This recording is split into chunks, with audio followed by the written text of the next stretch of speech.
Сәлем достар, менің каналыма қош келдіңіздер. Каналға тіркеліп, лайк басып қойыңыздар. Достар, мен сіздерге пайдалы ақпаратпен бөлісетін боламын. Бүгін мен көк шай туралы айтатын болам.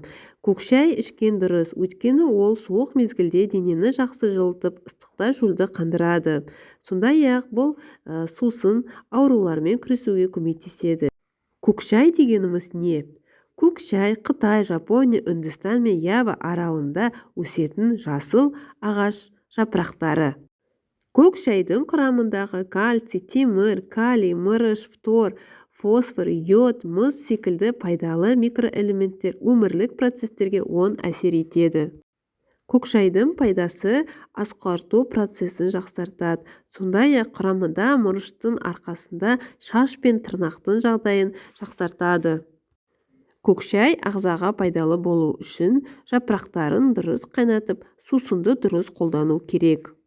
Сусынды дұрыс пайдаланса, жүрек-тамыр жүйесінің жағдайы жақсарады. Достар, менің арнама тіркеліп қоюды ұмытпаңыздар. Сау болыңыздар.